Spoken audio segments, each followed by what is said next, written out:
I liked how Rapali this evening linked her poem to Vatutu Living Ideas. I thought that was really, and I remember actually my initial time coming here, and it was in the spring. It was the beginning of COVID, and it was something that we started with. Well, there were several different series. With Young was the first series, and then went into the Great Ideas. There was the Stoicism series, and if you really just look back at it,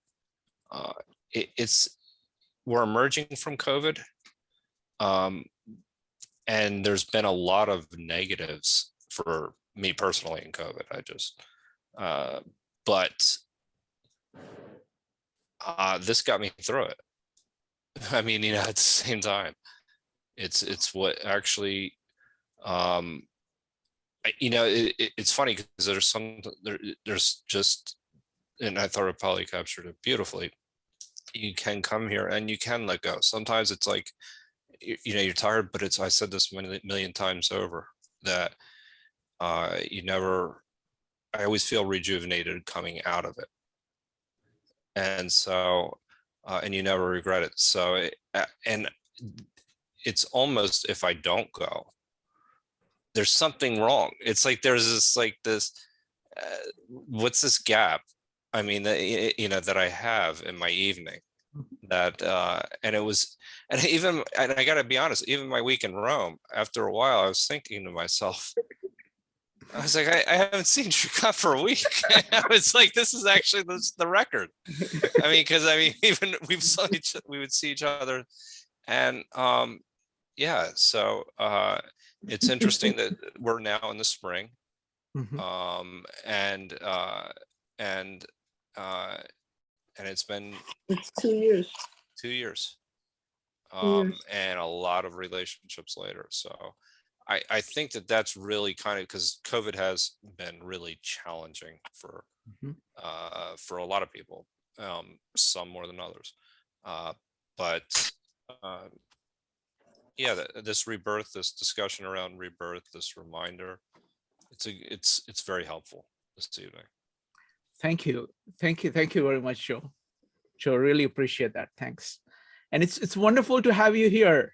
It's like I many times, it's like I'm saying, okay, let's start the meetup. Wait a minute, Joe is not here. It's not time yet to start the meetup. So thank you.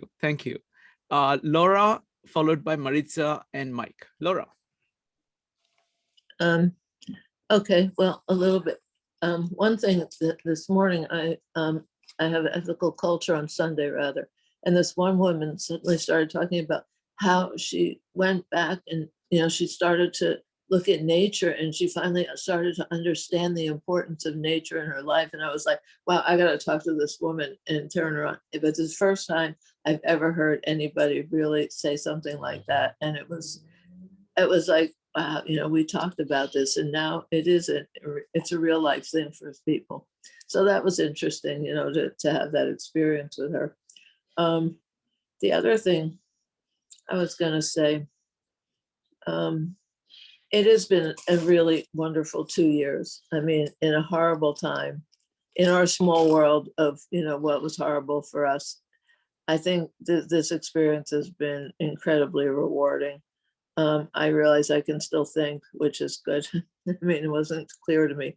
And so that's all been wonderful. And, I did miss it but there was just, my brain was shot, and I figured, why go and not be able to understand anything anyone's saying. So that bothered me that I couldn't do that. So, but really, I feel like I've grown through this experience. I mean, not just because I can say something in 30 seconds now, although I really am impressed with myself. Well, that's a challenge, and I want others to. I'll try and meet me up on it. Anybody wants to try and beat me in 30 seconds, go for it. But I doubt you're going to be able to do that. And also, you've introduced me to so many different things, and Sullivan's incredible. And now, see, I brought up the Transcendentalist during that and you said, we'll talk about that later, and now we've come to it, but I did see transcendentalism in Sullivan when because I had actually read a pretty interesting story about transcendentalists from the perspective of the one woman who was very active in it. So it was a really interesting view of transcendentalism through her perspective. If I could remember the title of the book, I'd really recommend it. And I may try and search it out and see if I can find it, because I would recommend it for people to read if they're interested in a history of transcendentalism. But really, Shirkant, I mean, like Joseph, I think you've really given us, I always call you the Pied Piper, and I think the Pied Pipers led us out of the darkest and ugliest time in our history, for us. Yeah, well, it's an incredible feat. I mean, you come with such joy of learning and talking about things, and you've never been down about it. I mean, keeping it all out of our perspective was easy for you, just because you came with such enthusiasm about things that happened, 200 years ago, and somebody, it's not easy to do that right now. It's been great. Thank you. And we just got to keep going, I mean, because there are going to be more things that we're going to have to look. I mean, Donald Trump may run for president again, and we're really going to need this. So just keep it going. Thank you. Thank you, Laura. Really appreciate it. Thank you. Thank you. And Laura, really appreciate it. I have also, it's also really been inspiring to see you change, like from the time you started coming to now, the extent to which you are able to articulate your thoughts, be on the point, be focused. You can actually do things in 30 seconds, which are quite amazing. And what it does is it basically, it's kind of power of, if you've done things right throughout your life, no matter what happens to you, that is there in you. And when you kind of make yourself do it, a lot of it comes back. And that's really, really good for you. So I think that's wonderful. Maritza. I will say that I went the opposite direction, Shrikant. I believe I speak so much more now than I used to. I've become more long-winded. I will not place the blame upon you, though, I promise. No, but you make a lot of sense when you're speaking. So even if it is long-winded, I evaluate how much is being done within each 2 minutes. I see. So on that standard, you meet it with flying colors. So it's funny because I actually I was not introduced to you in spring, but it was a type of spring. So it's I came on your radar because everyone else kept talking about how I spoke so little, which I thought was amusing. And then you invited me to speak more. I was like, that seems odd, but sure. I really, that really resonated with me, with what Joe said, that, this was like a spring in a otherwise winter for so many of us. I was introduced to you with the Peterson meetups is where I jumped in here, and it was Joe's fault. You can blame Joe for all of us thinking that we were at a Thinking Society brainstorming session on Saturday, and people kept getting confused and thinking we were at the 5211 ideas, and I was like, there's a sign that there's too many of us infiltrating Shrikant's group. But the idea, what I have found has been so great, and what I see here is this ability to, my mind is stretched by interacting with the group of you in such that it's more automatic now to seek connections from things that seemingly have no connection. It's not that I didn't do it before, but I think prior to interacting with a whole group of people who not only do the same, but encourage others to do so. Before that, I almost was apologetic for going off on a tangent and doing that. But now I own it. Now I'm like, I know a whole bunch of people who do the same. And it's more easy to see the value. It's I feel like this group for us kind of is, we are that poem that is building itself collaboratively in the grand scheme. So just wanted to say that. Thank you. Yeah, thank you. Thank you. I want to say that it's been amazing to have this interaction with the Greater Philadelphia Thinking Society. Because if you look at it, it's like you, Joe, CJ, Allison, Ebony, Jyoti, it just goes on. And what it is that you guys have been doing it for a long time, largely thanks to CJ.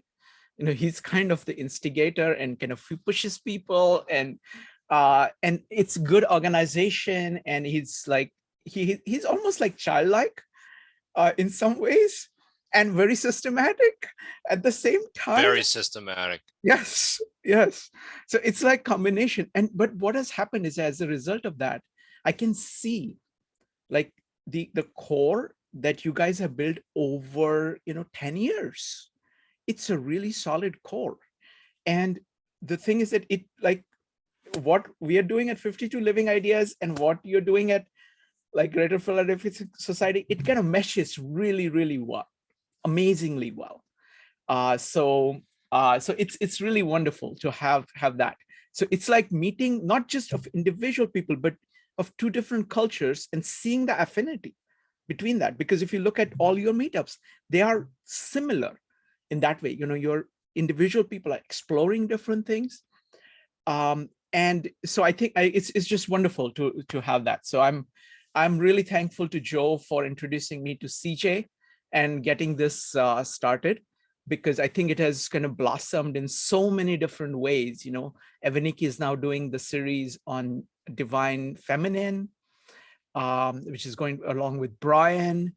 And we have so many different series going on. The literature series, I think, has, is doing really well.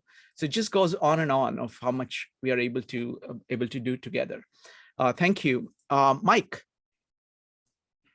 Yeah, I just pulled my 52 Living Ideas notebook out, and May 17th was my first visit. I listened to Franklin Lavoie, and he was talking about the Tao, and I started to keep a list of quotes in here, and I would put a big Q in a circle, and he compared his relationship to the Tao like a tree that roots him. Those are his words. I'm not paraphrasing.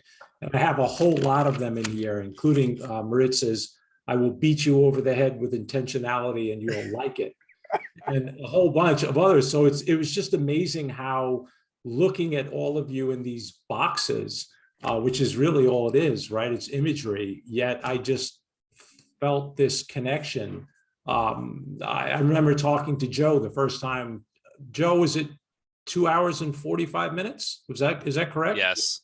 Yeah, our first phone call. We just got on the call. And one thing that all of you have really, really helped me with is, one, how to have a conversation, and learning how important it is to listen, which is not easy to do. We're all busy, and unless you kind of learn how to do that, you tend to have your point or your point of view in reserve, cocked and ready to go.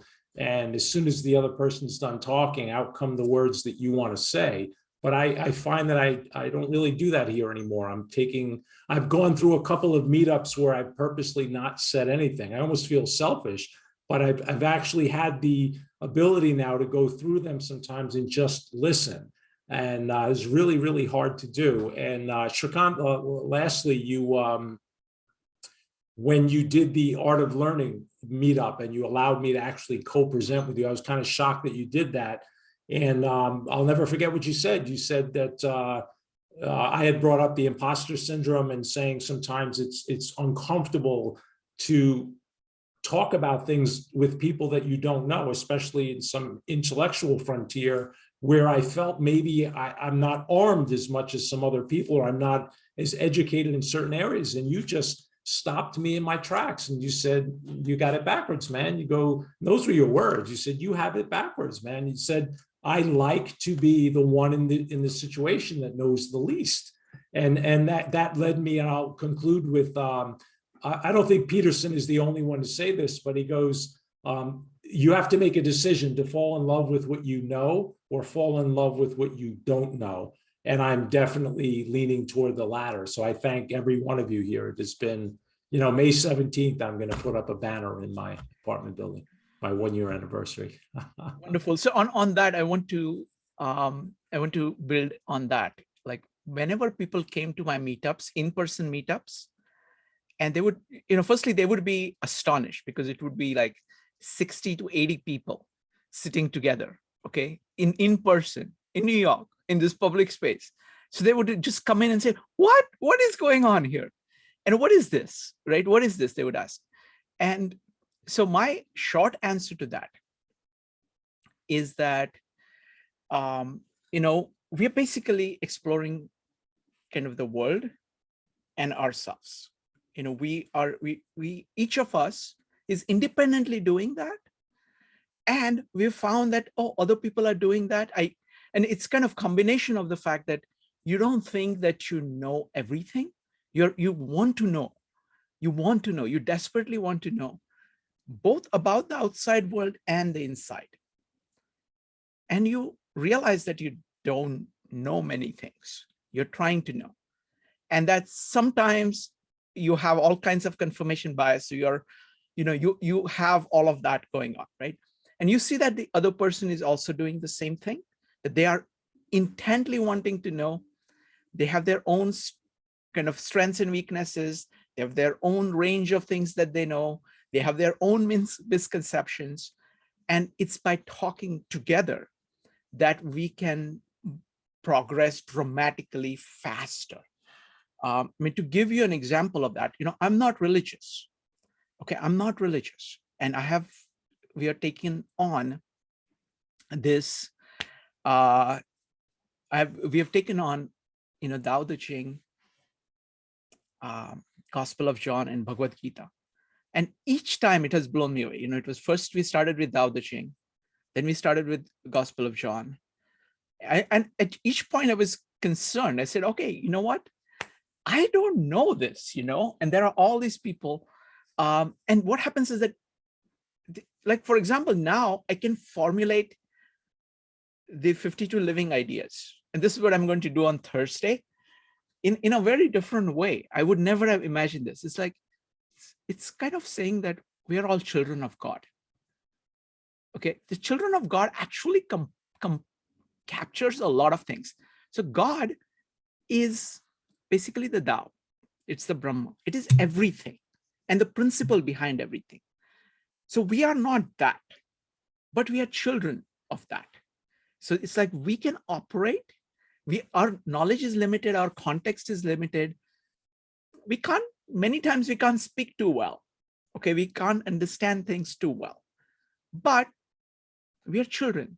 And this connects with Jacob Branowski's idea of long childhood as being the heart of what a human being is.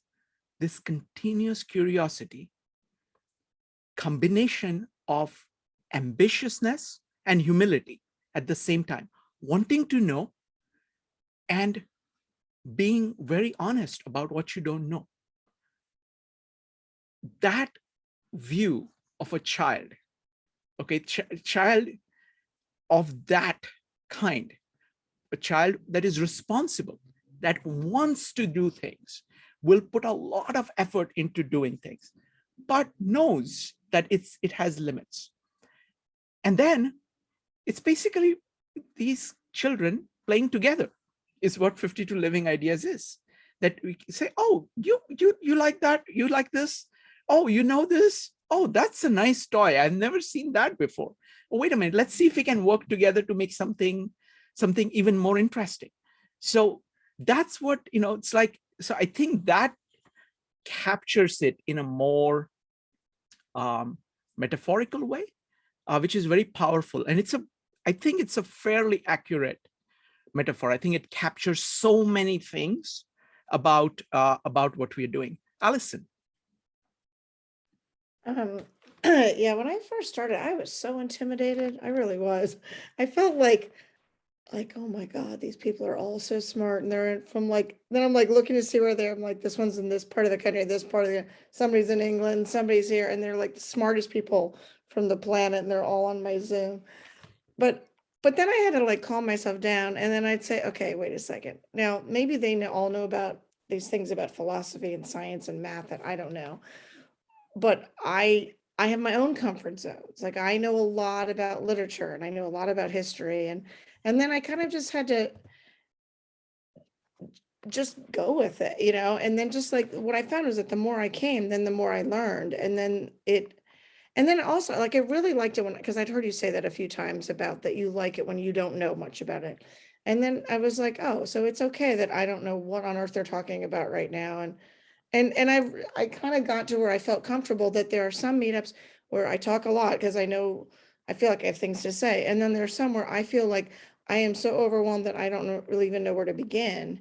And so I just don't really say anything because, or sometimes I just want to listen. And I was okay with, and I kind of just had to accept that about myself. And, but I have found that throughout all of this, I've watched like I have a couple friends that I think of like as COVID crazy, like they're just kind of gone off the deep end because of the stress of all this. And I felt like I got so absorbed with all these books that, you know, and ideas that I kind of forgot about that. And I still do what I need to do and deal with my life, you know, but it just became this really great thing to look forward to. And also I think there's just something so comforting in these words written by these people from hundreds of years ago, because you think they had their own challenges and they got through it and their ideas are still relevant today. So there's something very comfort. It's like being like talking to your elders, you know, through books. And there's just something comforting about that. And you feel like, all right, we're going to get through this period in time. And so I don't know, thank you so much for it. Really, it's wonderful. Thank you, Alison. I mean, see, what I find is that each person has its own strengths. And like, for example, like what you bring from, you know, in terms of your artistic sensibility, it's quite amazing, actually. And you could make just a like offhand comment, which is probably nothing for you. It's like you're saying, oh, this is obviously this way, okay? But for many people who are kind of more logical oriented, kind of down to earth, for them, it's like a revelation. They say, what? Oh, I never thought of that. Oh yeah, it's true. And vice versa. So there is somebody else who will say something and say, oh, I did not know. Because so the fact that, you know, it's a real community, fact that people feel comfortable, okay, of saying that basically there is this level of profound respect that we have for each other. Regardless of anything else, there is this profound respect. And that is the foundation. Because it's like the namaste principle. You're saying the God in me greets the God in you. We're all children of God. So I'm playing with another person who is a child of God, you know, who has the same kind of capability. And because we are all children, there is all kinds of things that we are good at and bad at and all of that. But moment you recognize that and you have that basic respect, I think possibilities open up. And again, the point that you made about sometimes you listen, sometimes you speak, and sometimes you go between them. And there is no pushing this or that. You know, I think people feel comfortable to speak more when they think that they want to say more. And many times people are quiet and they listen. But I know and the thing is that I've noticed that many people, many times they will not say something, but then after attending 5 meetups on something, they will say something, and then you can very quickly tell they've been listening very carefully, taking in all that stuff, making new connections. So it's just wonderful. Thank you, Alison. Rupali. I think you know, for us, we used to crave to come down to New York from Massachusetts for the in-person meetups, and we would leave with so much more. And having these meetups on Zoom are so helpful because we can attend so many. And there are the recordings, because as I've mentioned to Shrikant, I could be driving and then Shrikant in the YouTube video says, and let me show you something. And then Shrikant either calls or texts me with very similar thought. For example, I was listening to Bhagavad Gita's chapter 10, and Shrikant in the video says, and let me show you the diagram. And at that very moment, Shrikant texted me the diagram. And I said, wait a minute, this is such a coincidence. I have a special deal with YouTube. When people are at that point, I know, so I can text them. So that's been good. As Joe mentioned, I think I've made more friends during COVID than in the non-COVID times. And I've learned to take time out to spend time reading, listening. I think I've read more during COVID thanks to 52 Living Ideas. I've been thinking more during this time. So I just feel that this 52 Living Ideas has been a very, very enriching experience during COVID. So thank you, Shrikant, for doing this. And thank you for giving me the opportunity to speak in some of the meetups. Yeah, thank you. Thank you, Rupali. And you still need to come to New York, you know. I know. We're going to do that. Of course, we can't miss New York. But yeah, no, absolutely. No, it's, and for me personally, it has been a tremendous learning experience. Like I grew up fairly introverted, so I didn't speak much. So this is actually very unusual for me. And for years I studied, that's one thing that is constant. I've always been learning, trying to learn, but I used to learn on my own mostly and talk a little bit to people, just a little bit. This is like, I just discovered that like you learn so much faster when you speak to people, because it is conversational. That's the idea of Bhagavad Gita itself, that you can really learn things only by going through these cycles. It's not a question of trying to get things right in the first time. If you do that, you actually are paralyzed. You don't get anything. You are, and you're full of fear. You're saying, oh, I don't want to make a mistake. Whereas here, it's like you speak out and then you listen. And many times what happens is that in speaking itself, you hear yourself speak, see the reactions and say, oh, this is not right. This is not quite right. Or after speaking it out, somebody will make some points. And the beautiful thing is that I really like the feedback that people give. They give very detailed feedback and they disagree with you so nicely. Okay, it's just wonderful. And that you can take that in, and sometimes, and I'm not very good at this. So it's like, I will listen to something and then like later on, I will realize, oh, they were saying that. Oh, and that's true. It kind of slowly, it's like a tube light going off later on. But all of it is real, this is real feedback. And I think the quantity makes a difference, because anything that you kind of make a part of your life, like the frequency makes a difference. Anything that you do on a daily basis, anything that you do on a weekly basis has a way of actually transforming you. And so for me, I'm so grateful for everybody who comes here, because they have helped me so much. Next up is Joe, followed by Maritza. Joe.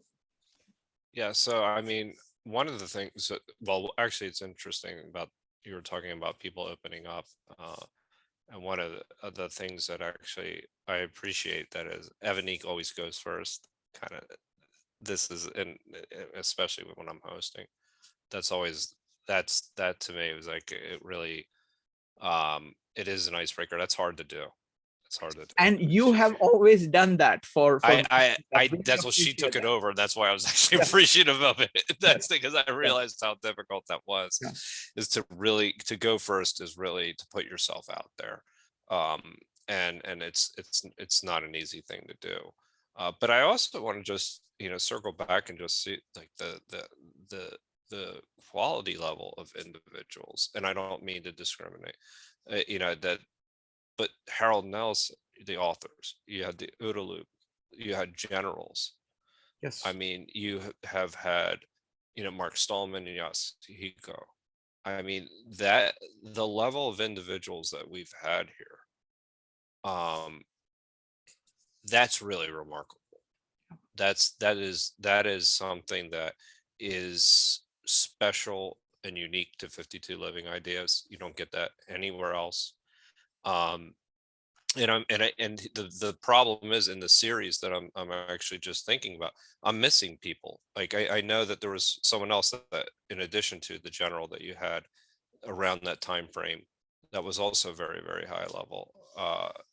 And it really has been fabulous. I mean, it's been nothing more than a privilege to attend those meetups, to really think through things. And yeah, I mean, sometimes, like, when it all clicks, it really does it feels good. Yeah, and I'm particularly grateful to people like Yasuhiko and Mark Stallman, Right. because they actually love what we do. Okay.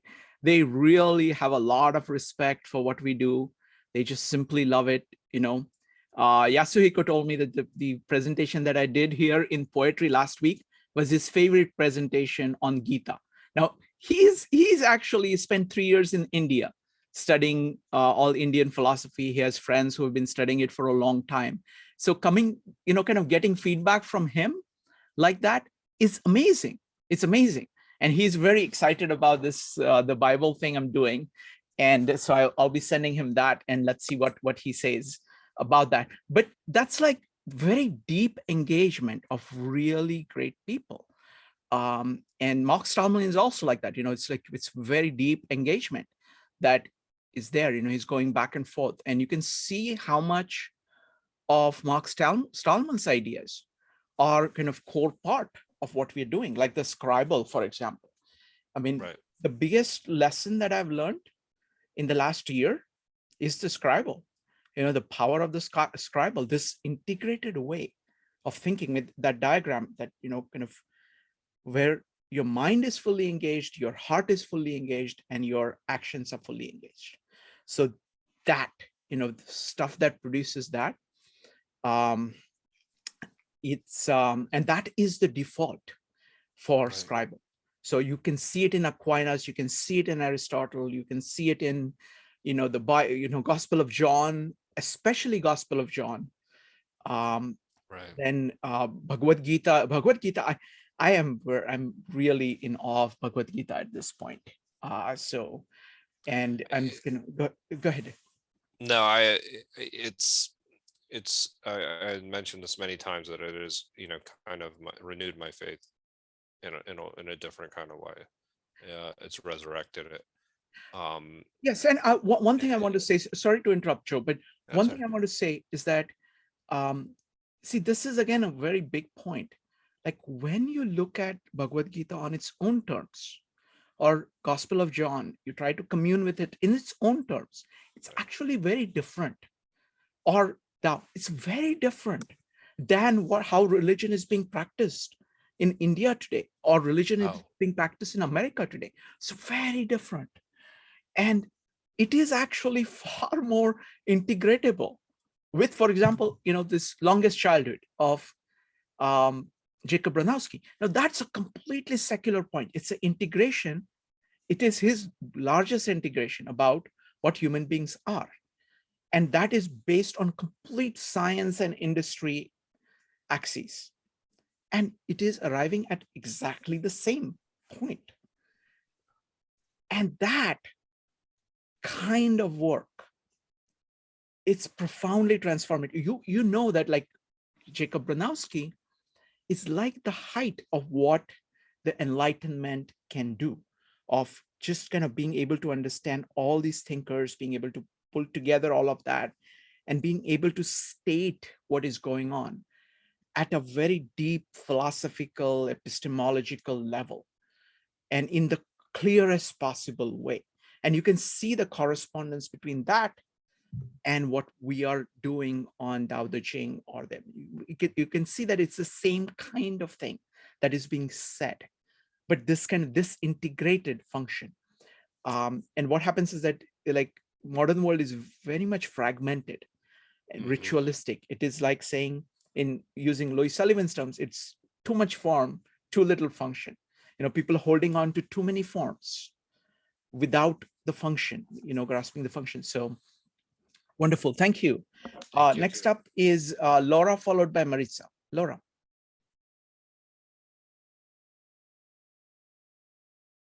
Laura, you need to unmute. Nope. Okay, Maritza. Okay, so, I got it. Okay, go ahead, Laura. I just want to say, when I'm painting now, I'm always saying form over function as I paint, and I'm constantly become part of my painting vocabulary now when I actually put my brush to the canvas. So I've integrated these worlds completely now. Thank you, Laura. How do you like that? Thank you. Go ahead, Maritza. I was going to make a comment on something you just said, and my brain is, so Joe was saying he found his faith is renewed in some going through some of the stuff with the group here.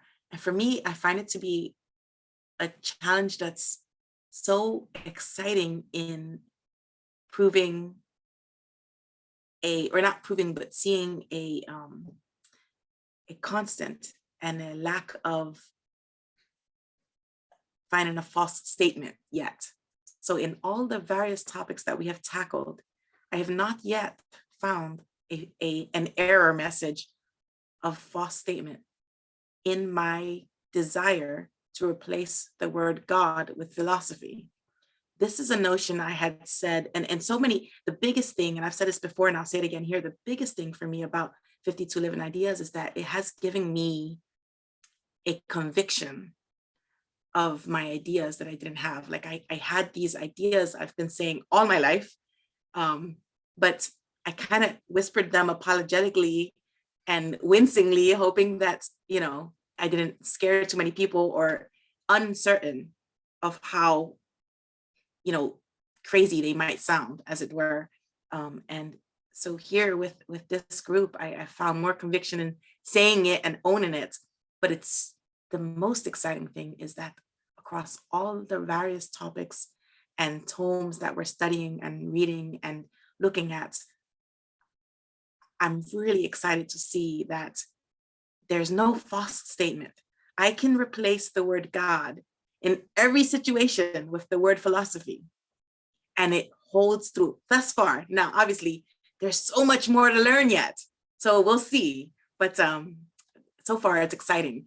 That was just one thing I want to say. And also, Shrikant, I have a small little poem by some guy you may have heard of, Walt Whitman.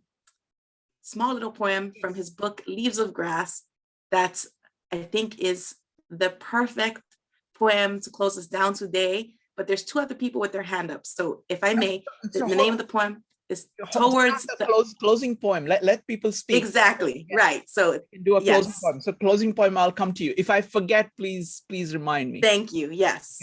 Thank you. Rupali, followed by Mike. Rupali. Oh, just a second. Mike, Rupali wants Mike to go first. Mike, followed by Rupali.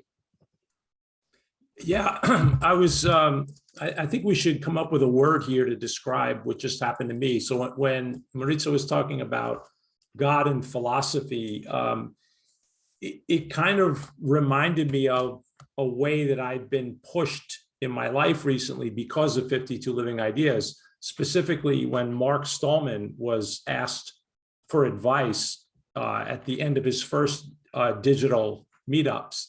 One of the things that he said was, maybe you should go back to church. And I am not a religious person, but I went back to church about 5 weeks ago, and I've been going quite regularly, 3 or 4 times a week. And if you listen to CJ's presentations, the word inquiry comes up quite a bit. So this little kind of stepping stone from hearing Mark Stallman, who I didn't know, right? I didn't know him prior to the meetups, talking about how the digital age and how things, we don't no longer live in the modern age, right? We're in this digital age. Yet one of the first bits of advice out of his mouth was maybe to go revisit a house of worship or go to church.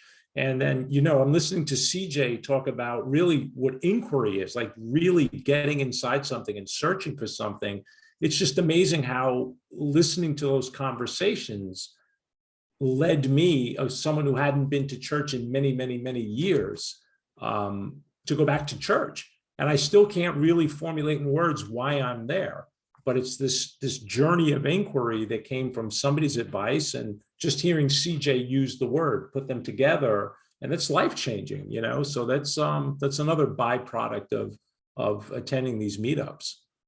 Wow. I want to say two things. One is this integration between the secular and the scribal.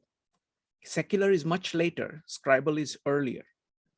I won't say religious, because religion is mostly, people think about the religion today. I'm talking about the scribal. So there is, like, for example, the diagram that I have for Gita, you know, first where I drew it to describe the theme of Fountainhead. Okay, it's the same diagram that morphed into that. So now Ayn Rand is not a religious person, but she is spiritual, and she's that spirit, the idea that there is something inside of us that seeks truth. I think the best word for God in secular terms that I found is either truth, or, as Rupali is saying, universal principle. Because philosophy is like a body of knowledge, whereas what you're really seeking is what is true, what is it, what is it, what is it? That's what science does, right? It's asking this question when it is doing inquiry. What is the question on the mind? What is it? What is it? And what is it includes you too. So who am I? What is the world? Who am I? What is the world? And what should I do? Those are the questions. You know, who am I? What is the world? What should I do? So those are really kind of the heart of philosophy. This is like epistemology, metaphysics, ethics. And it just maps very beautifully together. And I'm finding that, you know, because for me, I can just, all those diagrams, to me, it's very secular. You can look at it, just what are you doing with your mind? What are you doing with your emotions, your heart? And what are you doing with your actions? Those are the things. That's it that you're worried about. And the greatness of the scribal, and also of great art, by the way. So when you see Victor Hugo, when you see Beethoven, when you see Leonardo da Vinci, you see this integration between the mind, the heart, and actions all going together. And that's how it is meant to be. So in some ways, all these ideas of philosophy, saying, you know, term philosophy, term religion, it is all have lost their original meaning. So philosophy for people like Aristotle is very different, or Aquinas is very different in the scribal age. And religion or natural philosophy, it is also different. And that meaning, those are very close to each other, because you're trying to answer the same questions.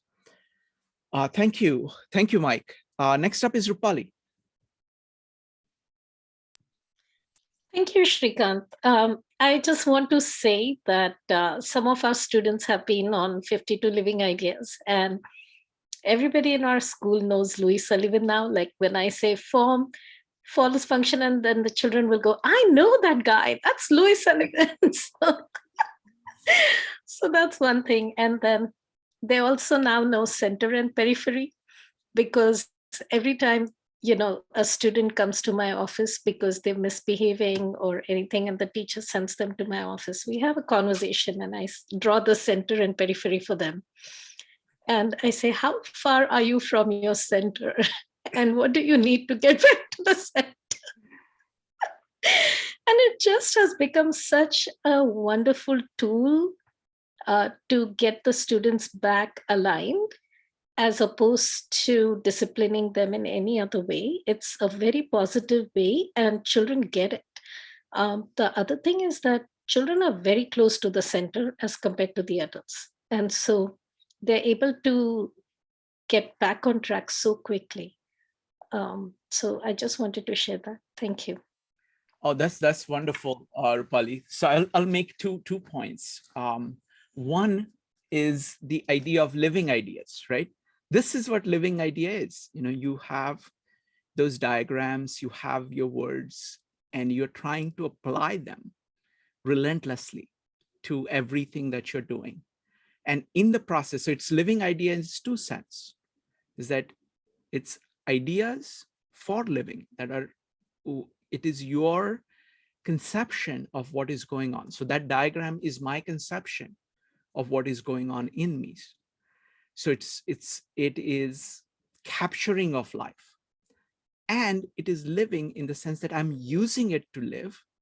And in the process, it is that action is transforming that diagram. So there is this two-way connection. And the point that Rupali is making is so beautiful, because this is applicable across social, across people too. So different people kind of take the idea and say, okay, I'm going to apply this idea. And in the process of doing that, they will bring observations which you have not thought of. So as other people start engaging with those ideas, they live even more, not only kind of because they're living in other people, but the net life in the idea goes up, and you are benefiting from all of that. So for example, the idea of children and closeness to center, because what happens is that I think for most people, they build too much into their periphery, and they get attached too much to the periphery. So it's like their center of gravity moves from being close to their center to outside. And most of their attention is focused on the periphery, because they have a lot of junk there, a lot of stuff lying around there, your habits, your emotions, your thoughts. So along all three axes, there is stuff on the periphery. You're attached to your emotions. You may hate somebody, or you may fear something, and that is just taking your mental cycles, taking you away from the center. You can have, we did the meetup last time, the collaborative poetry, and don't get attached to your thoughts. So you can have some thoughts there that are keeping you away from the center through confirmation bias. You can have your habits in actions that are keeping you away. Now the children, they have not had that much time to build up all of that stuff. So they are more responsive.